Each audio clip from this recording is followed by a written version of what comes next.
A very good morning to all of you. Students, this is your Sonali Miss, and today we are going to study chapter number 14 of biology. Why do we fall ill? Okay बच्चे, so इस chapter में हम क्या पढ़ने वाले हैं कि हम बीमार क्यों पड़ते हैं. क्या मतलब है इस चैप्टर का? Why do we fall ill means हम बीमार क्यों पड़ते हैं, क्या कंडीशंस ऐसी रिस्पॉन्सिबल है जिसकी वजह से हम बीमार पड़ जाते हैं.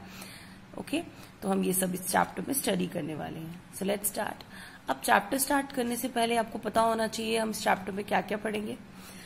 सो यहाँ पे देख सकते हो आप, सबसे पहला हमारा टॉपिक रहेगा हेल्थ एंड इट्स फेलियर. ठीक है, किसके बारे में हम पढ़ने वाले हैं?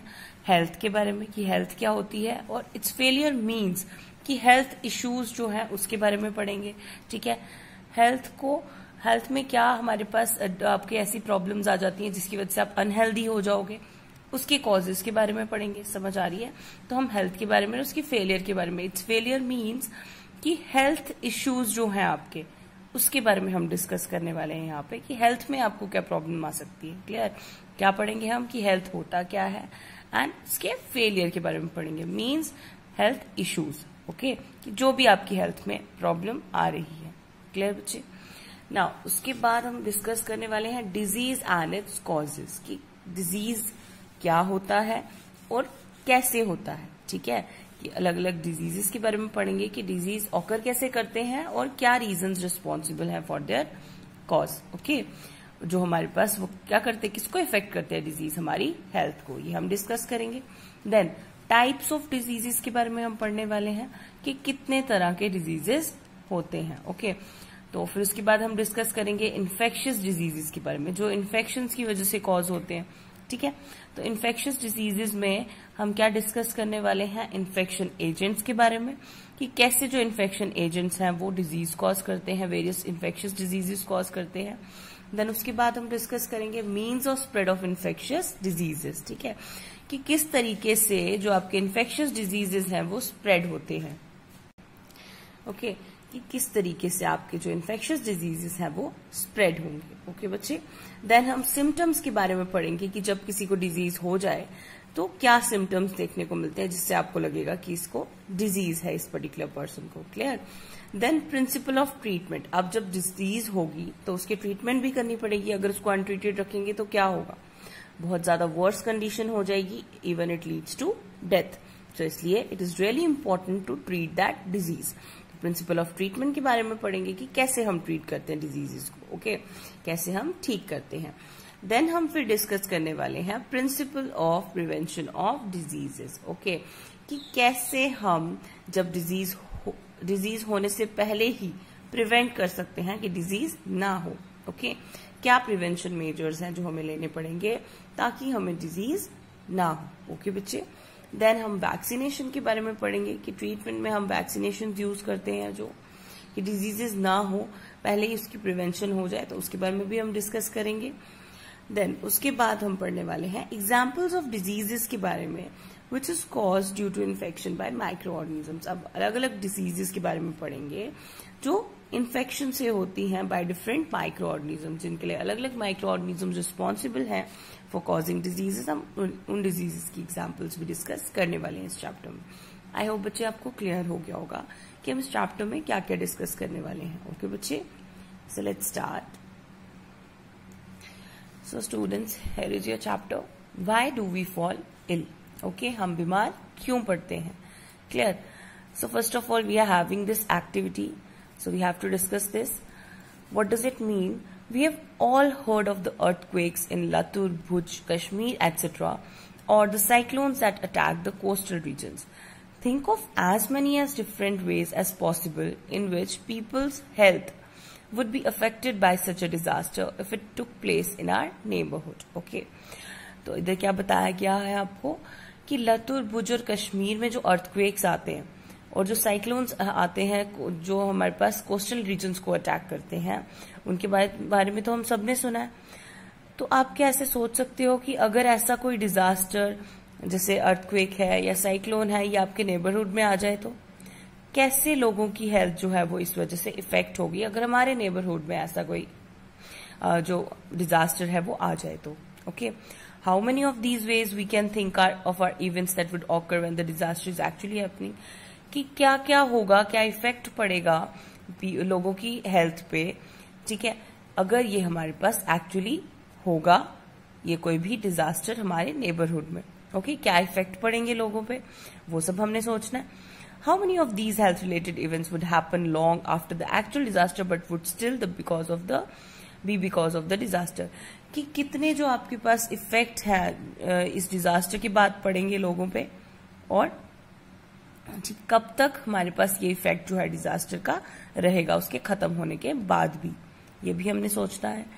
Why would one effect on health fall into the first group and why would another fall into the second group? अब ऐसा क्या होगा कि डिजास्टर से पहले जो इफेक्ट्स आएंगे हम उसके बारे में सोचेंगे कि डिजास्टर जब आया उस टाइम क्या इफेक्ट पड़ा हेल्थ पे, और जब डिजास्टर चला गया उसके बाद क्या इफेक्ट पड़ा हेल्थ पे. तो जब हम ये चीजें स्टडी करेंगे कि एक अगर ऐसा कोई डिजास्टर हमारे नेबरहुड में आ जाए तो उसके इफेक्ट्स क्या होंगे, उसके बिफोर इफेक्ट्स क्या होंगे और उसके आफ्टर इफेक्ट्स क्या होंगे और ड्यूरिंग इफेक्ट्स क्या होंगे, कि जब आपके पास कोई भी डिजास्टर आ रहा है उससे पहले आपने क्या चीजें ध्यान में रखनी है, और जब आप वो डिजास्टर आया उस टाइम क्या इफेक्ट होगा लोगों की हेल्थ पे, और डिजास्टर आने के बाद कब तक उसका इफेक्ट होगा. जब हम ये सब चीजें स्टडी करते हैं तो हमें क्या समझ आएगा, हम रियलाइज करेंगे कि जो हेल्थ और डिजीज है ह्यूमन कम्युनिटीज में they are very complex issues, ये बहुत ज्यादा कॉम्प्लेक्स इश्यूज हैं विद मेनी इंटरकनेक्टेड कॉजेज, जिनके बहुत ज्यादा इंटरकनेक्टेड कॉजेज हैं, एक दूसरे से इंटरकनेक्टेड है हेल्थ और डिजीज. अब कैसे हैं? We also realize that the ideas of what health and disease mean are themselves very complicated. हम ये भी रियलाइज करेंगे ये सब डिस्कस करने के बाद कि जो हेल्थ और डिजीज की जो आइडियाज हैं वो हमारे पास क्या है, बहुत कॉम्प्लिकेटेड है, इजीली आप इसको नहीं समझ पाओगे. इसके लिए आपको क्या पढ़ना पड़ेगा, स्टडी करनी पड़ेगी कि हेल्थ क्या होता है, डिजीज क्या होता है. When we ask what comes disease and how we prevent them, we have to begin by asking what these notions mean. और जब हम भी पूछेंगे कि कॉजेज क्या है, क्यों होते हैं डिजीज और कैसे हम इनको प्रिवेंट कर सकते हैं, तो हमें क्या करना पड़ेगा, इनके बारे में डिस्कस करना पड़ेगा, इनके बारे में स्टडी करना पड़ेगा. Then we have to know about health and disease, और उसी के बाद आपको पता लगेगा हेल्थ और डिजीज के बारे में. ओके बच्चे, so we have seen that cells are the basic units of living beings. तो आपने देखा है, आपने चैप्टर फर्स्ट में भी सेल के बारे में पढ़ा कि सेल्स जो हैं वो क्या होते हैं, they are the basic units of, they are the fundamental units of living organisms और living beings. Okay, and cells are made up of variety of chemical substances, और आपकी जो सेल्स हैं वो अलग अलग वेराइटी ऑफ केमिकल सब्सटेंसेस से बने हैं, जैसे proteins, carbohydrates, fats, lipids and so on. इन सबसे मिलकर आपके क्या बने हैं, सेल्स बने हैं. Although the pictures look quite static, in reality the living cell is a dynamic place. Although जब आप पिक्चर्स में देखते हो सेल्स को, ठीक है, यूजुअली जब आपने अपने सेल्स को कहाँ देखा है, पिक्चर्स में देखा है, आपको तो स्टैटिक लगेंगे, वो मूव नहीं करते पिक्चर्स में. बट इन रियलिटी, अगर रियलिटी में हम लिविंग सेल्स के बारे में सोचें या उनको ऑब्जर्व करें, it is a dynamic place. Dynamic place क्यों है, क्योंकि बहुत सारी एक्टिविटीज जो हैं वहां पे परफॉर्म हो रही होती हैं. एक सेल के अंदर हमारे पास एक सेल स्टैटिक नहीं है, उसमें बहुत सारी एक्टिविटीज परफॉर्म हो रही है. सेल्स जो है वो एक जगह से दूसरी जगह मूव करते हैं. क्लियर, समझ आ रही है, वो एक जगह नहीं रहते. Even they do not move. अगर सेल्स आपके मूव नहीं भी कर रहे होंगे तब भी उनमें कोई ना कोई रिपेयरिंग चल रही होती है. ऐसा कभी नहीं होगा कि आपका सेल जो है वो स्टैटिक होगा और उसमें कोई एक्टिविटी ना हो. हमेशा हमारे पास सेल्स में कोई ना कोई एक्टिविटी जो है वो चल रही होती है. ओके, सो न्यू सेल्स, और कभी कभी क्या होता है, न्यू सेल्स बन रहे होते हैं, ठीक है, अंदर कोई रिपेयरिंग चल रही होगी सेल्स की. ओके, नहीं तो कोई ना कोई न्यू सेल बन रहा होगा. तो हमेशा ऐसा होता है कि सेल्स में जो है दे आर ऑन मूव, समझ आ रही है, और उसमें कोई ना कोई एक्टिविटी चल रही होती है अगर वो नहीं मूव कर रहे तो. Clear, so in are organs or tissues there are various specialized activities going on. तो हमारे organs जो है, जो tissues हैं, as you all know हमारी पूरी बॉडी किससे बनी है, सेल से मिलके बनी है. तो हमारे जो पर्टिकुलर organs या tissues हैं उनमें भी कुछ ना कुछ स्पेशलाइज्ड एक्टिविटीज चल रही होती है. जैसे हमारा हार्ट है वो हमेशा बीट करता रहता है, लंग्स जो है वो ब्रीदिंग के लिए हेल्प करते हैं, किडनीज जो है वो यूरिन फिल्टर करती हैं, और जो ब्रेन है वो थिंकिंग में हेल्प करता है. अगर ये हमारे पास कोई भी अपना फंक्शन रोक दे तो हमारा प्रॉपर जो फंक्शन है बॉडी का वो नहीं चल सकता। Clear? So these are all interconnected. Clear? किसी एग में भी प्रॉब्लम आ जाएगी तो क्या हो जाएगा, प्रॉब्लम हो जाएगी। क्लियर? प्रॉपर फंक्शनिंग नहीं हो सकती अगर हमारा कोई भी बॉडी पार्ट अपना जो स्पेशलाइज्ड फंक्शन, स्पेशलाइज्ड एक्टिविटी है वो परफॉर्म करना बंद कर देगा तो हमारे पास क्या होगा, हमारी जो प्रॉपर फंक्शनिंग है बॉडी की वो नहीं हो पाएगी। क्लियर? तो एक कोऑर्डिनेशन सिस्टम जो हमारी बॉडी में है, it is really very important to be maintained. अगर वो कोऑर्डिनेशन सिस्टम मेंटेन नहीं रहा तो हमारी बॉडी में क्या होगा, प्रॉपर फंक्शनिंग नहीं होगी, इट लीड्स टू प्रॉब्लम्स और even it causes various diseases. So it is really very important कि हमारी जो बॉडी में स्पेशलाइज्ड फंक्शंस हैं ऑफ वेरियस ऑर्गन्स और टिश्यूज, ये प्रॉपरली फंक्शन होने चाहिए। अगर नहीं होंगे so it leads to diseases और वी बिकेम अनहेल्दी। ओके, इसकी वजह से डिजीजेस हो जाएंगे या फिर हम अनहेल्दी हो जाएंगे। आई होप आपको ये डिस्कस करके समझ आ रहा होगा कि अब हम हेल्थ की तरफ कैसे बढ़ रहे हैं और कैसे ये चीजें हमारे हेल्थ से रिलेटेड हैं। ओके बच्चे, now all these activities are interconnected. अब ये सारी चीजें जो है वो क्या है, इंटरकनेक्टेड है। फॉर एग्जाम्पल, अब कैसे हैं ये interconnected? For example, if the kidneys are not filtering urine, poisonous substances will accumulate. तो एग्जाम्पल के लिए हम यहाँ पे क्या डिस्कस कर रहे हैं कि अगर आपकी किडनीज जो है, जैसे उनका काम क्या है, फिल्ट्रेशन, अगर किडनीज फिल्ट्रेशन ना करे यूरिन की तो क्या होगा, पॉइजनस सब्सटेंसेस जो है वो एक्यूमुलेट हो जाएंगी। Under such conditions the brain will not be able to think properly. तो ऐसी कंडीशन में क्या होगा, जब हमारी बॉडी में हार्मफुल सब्सटेंसेस एक्यूमुलेट हो गई, पॉइजनस सब्सटेंसेस एक्यूमुलेट हो गई, तो ऐसी कंडीशन में हमारा ब्रेन जो है वो प्रॉपरली सोच नहीं पाएगा। For all these interconnected activities, energy and raw material are needed from the outside the body. In other words, food is a necessity for cell and tissue functions. Anything that prevents proper functioning of cells and tissues will lead to a lack of proper activity of the body. अब यहाँ पे क्या discuss किया कि अगर हमारे पास जैसे कोई भी एक ऑर्गन अपना फंक्शन करना बंद कर दे, जैसे यहाँ पे एग्जांपल लिया किडनी की, अगर किडनी यूरिन फिल्टर करना बंद कर देगी तो क्या होगा, तो पॉइजनस सब्सटेंसेस जो है वो एक्यूमुलेट हो जाएंगी, इकट्ठी हो जाएंगी, उसकी वजह से ब्रेन अपने प्रॉपर फंक्शनिंग नहीं कर पाएगा। तो जो सारी ये जो इंटरकनेक्टेड एक्टिविटीज हैं उसके लिए क्या जरूरी है, एनर्जी जरूरी है। सारी जो मेटाबॉलिक एक्टिविटीज या फिर हमारे पास प्रोसेसेस हो रहे हैं हमारी बॉडी में, उन सबको होने के लिए हमें क्या जरूरी है, हमारे लिए एनर्जी होना जरूरी है हमारी बॉडी में। और आउटसाइड हमारे बाहर की बॉडी के बाहर से आपको क्या चाहिए, रॉ मटेरियल चाहिए, जिसको यूज करके आपकी बॉडी में क्या आएगी, एनर्जी। तो इन अदर वर्ड्स हम क्या कह सकते हैं कि फूड जो है वो हमारे लिए बहुत ज्यादा जरूरी है। ठीक है, हमारे सेल्स के लिए, टिश्यू फंक्शंस के लिए। क्लियर? मतलब हमारी बॉडी में कोई भी फंक्शन हो रहा है उसके लिए हमें फूड जरूरी है। क्यों जरूरी है? एज यू ऑल नो, जब हम फूड खाते हैं उसकी डाइजेशन के बाद वो क्या प्रोवाइड करता है आपको, ग्लूकोज फॉर्म करके ब्लड के साथ मिक्स होके क्या प्रोवाइड करता है, हमें एनर्जी प्रोवाइड करता है। हम क्यों खाते हैं खाना, ये तो आप सबको पता है। खाना खाने से क्या होता है, हमें एनर्जी मिलती है। अब बाइट खाने से ही थोड़ी एनर्जी मिलेगी, पहले वो डाइजेस्ट होगा, डाइजेस्ट होके हमारे पास सिंपलर मॉलिक्यूल्स में कन्वर्ट होगा फ्रॉम कॉम्प्लेक्स मॉलिक्यूल्स, और उसके बाद जाके ग्लूकोज बनाता है, देन ब्लड में मिक्स हो जाएगा और पूरी बॉडी में ट्रांसपोर्ट होगा विद द ब्लड और फिर हमें एनर्जी प्रोवाइड करेगा। ओके, सो यहां से आपको पता लग गया कि फूड हमारे लिए कितना ज्यादा जरूरी है। और अगर हम खाना नहीं खाएंगे तो क्या होगा, हमें एनर्जी नहीं मिलेगी और हमारी बॉडी की जो प्रॉपर फंक्शनिंग है वो भी नहीं होगी, तो हम कैसे रहेंगे, अनहेल्दी रहेंगे। सो it is really very important कि हम प्रॉपर डाइट ले। क्लियर बच्चे? सो आई होप आपको यहां तक क्लियर हुआ होगा। Anything that prevents proper functioning of cells and tissues will lead to lack of proper activity of body.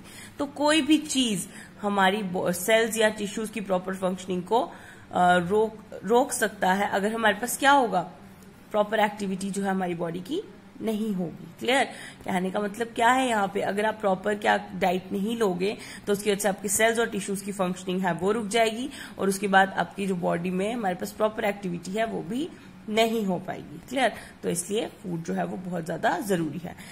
It is in this context that we will now look at the notions of health and disease. अब हम इस topic में क्या पढ़ेंगे, health और disease के बारे में, कि हेल्थ होता क्या है, डिजीज क्या होता है और डिजीज की वजह से हेल्थ पे क्या इफेक्ट पड़ता है। क्लियर? ये सब हम इसमें डिस्कस करने वाले हैं। आई होप आपको यहां तक क्लियर हुआ कि हमने क्या डिस्कस किया अभी और कैसे हम हेल्थ और डिजीज की तरफ मूव कर रहे हैं। क्लियर?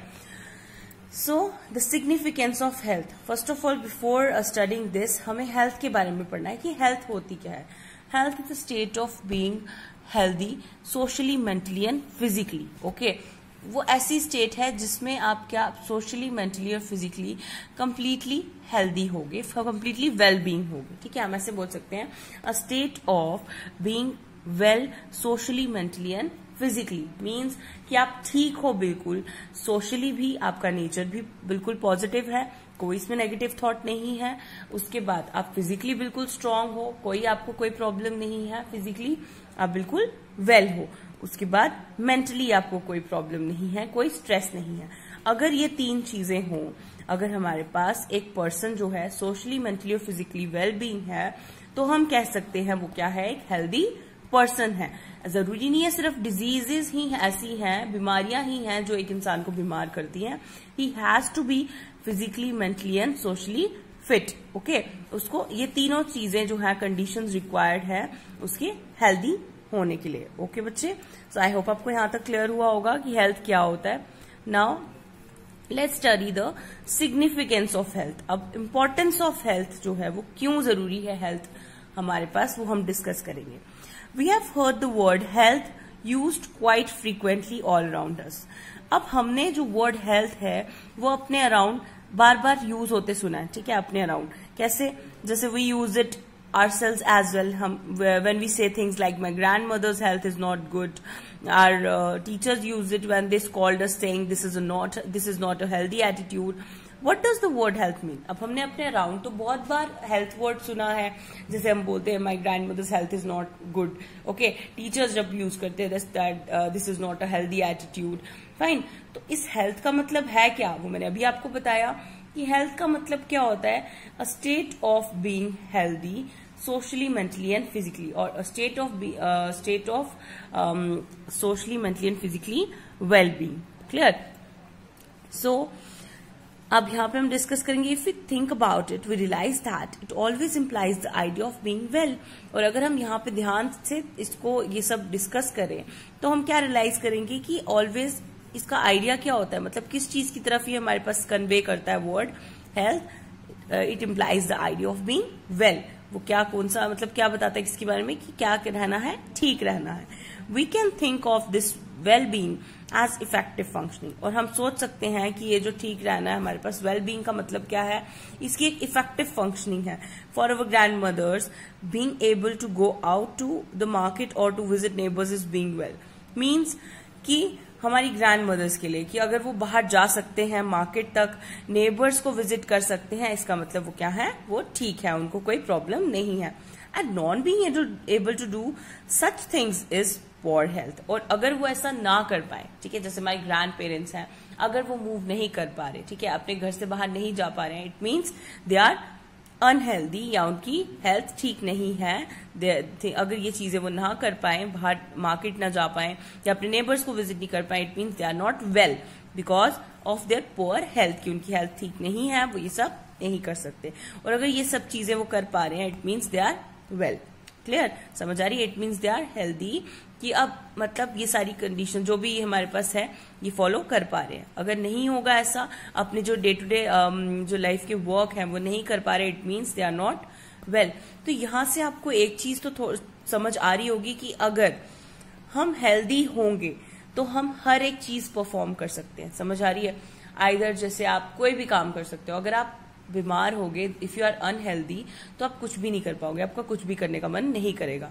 क्लियर, समझ आ रही है? तो यहां से आपको पता लग सकता है कि अगर आप हेल्दी होगे, जैसे ग्रैंड पेरेंट्स की एग्जांपल ले ली, अगर वो हेल्दी हैं तो so they are able to do every work, that is they are able to go to the market or they are able to visit neighbors. Fine, if they are well. If they are not well, they are not able to do such things. Okay, अगर वो ठीक नहीं होंगे तो वो ऐसी चीजें नहीं कर पाएंगे. तो आप अपनी एग्जाम्पल ले लो, जब आप खुद ही बीमार होते हो तो आपका कुछ भी करने का मन नहीं करता, बट आप बिल्कुल ठीक होते हो तो आप खेलने जाते हो, आप पढ़ते हो, आप स्कूल जाते हो, सब कुछ करते हो. Clear? So being healthy is really very important. Being interested in following the teaching in the classroom so that we can understand the word is called a healthy attitude, while not being interested is called the opposite. Fine. अब यहाँ पे क्या बात है, teachers जब use करते हैं it is not a healthy attitude, means ये अच्छा एटीट्यूड नहीं है, ठीक नहीं है ये जो भी आप कर रहे हो। मीन्स जब आप कभी आप मिसबिहेव करते हो क्लास में, या फिर आप कभी बातें करने स्टार्ट हो जाते हो, जब आपको टीचर्स ये बोलते हैं this is not a healthy attitude, what does the teacher mean? उनका मतलब ये होता है कि ये ठीक एटीट्यूड नहीं है, अच्छा नहीं है। Clear? So while not being interested is called the opposite। और जब आप, इसका मतलब क्या है कि आप जब इंटरेस्टेड नहीं होते हो क्लास में तो आपको ये सुनने को मिलता है। Clear? Now so health is therefore a state of being well enough to function well physically, mentally and socially। इसलिए हेल्थ जो है क्या है, it is a state of being well enough, कि हमारे पास उस स्टेट में आप क्या होगे, आप बिल्कुल ठीक होगे कि आप प्रॉपरली फंक्शन कर रहे हो हर एक चीज, और वेल हो, बिल्कुल ठीक हो फिजिकली, मेंटली और सोशली, जो हमने पहले डिस्कस किया कि क्या है, it is a state of being well physically, mentally and socially. ठीक है, फिजिकली भी आप बिल्कुल ठीक होगे, मेंटली भी आप बिल्कुल ठीक होगे, कोई स्ट्रेस नहीं होगा, सोशली भी आप बिल्कुल अच्छे होगे, कोई प्रॉब्लम नहीं होगी। क्लियर? तो तब हम बोल सकते हैं कि एक पर्सन जो है वो क्या है, हेल्दी है। ठीक है, तो आई होप आपको अभी तक ये क्लियर हुआ होगा कि हेल्थ क्या होती है। ओके, और अगर आप हेल्दी नहीं होगे तो क्या होगा, ये भी हमने डिस्कस किया अभी। ठीक है, तो हेल्थ क्या है, state of being physically, mentally and socially well. और अगर हमारे पास हम फिजिकली, मेंटली और सोशली वेल नहीं हो, हमें कोई भी प्रॉब्लम हो, तो हम ये नहीं कह सकते कि वो पर्सन हेल्दी है। क्लियर? समझ आ गई? So moving further, now we are studying about personal and community issues, both matter for health. Okay, now if health means a state of physical, mental and social well-being, it cannot be something that each one of us can achieve entirely on our own. The health of all organisms will depend on the organisms or the environment. So students, I hope यहाँ तक आपको clear हुआ होगा। क्या पढ़ा हमने यहाँ तक? हमने अभी इंपॉर्टेंस ऑफ हेल्थ के बारे में पढ़ा। तो हेल्थ का मतलब क्या है? हेल्थ का मतलब है it is the state of being complete physical, mental and social wellbeing. Clear? कि हमारे पास ऐसी स्टेट में हो आप जिसमें आप फिजिकली, मेंटली और सोशली बिल्कुल ठीक हो। तो दस being healthy means that you feel good physically, you have a positive outlook and are able to cope with the social and mental pressures without any great difficulty। तो इसका मतलब क्या है कि आपके पास जब आप बिल्कुल हेल्दी हो, इट मीन्स कि आप बिल्कुल अच्छे हो फिजिकली। ठीक है, आपका एक पॉजिटिव आउटलुक है, कोई भी नेगेटिव थॉट आपके मन में नहीं है, और आप क्या कर सकते हो, सोशल और मेंटल प्रेशर्स को इजीली उनके साथ डील कर सकते हो, आपको कोई उसके साथ ग्रेट डिफिकल्टी नहीं है। Being healthy is far more than just being free from disease. तो इसका मतलब क्या है कि हेल्दी रहना जो कुछ कहीं ज्यादा है from being just free from disease. Okay, कि सिर्फ इसका मतलब यही नहीं है हेल्दी रहने का कि आप डिजीज फ्री हो, कि आपको कोई डिजीज नहीं है, but you have to be physically, mentally and socially strong and fit for being healthy. Okay, I hope बच्चे आपको यहां तक क्लियर हुआ होगा।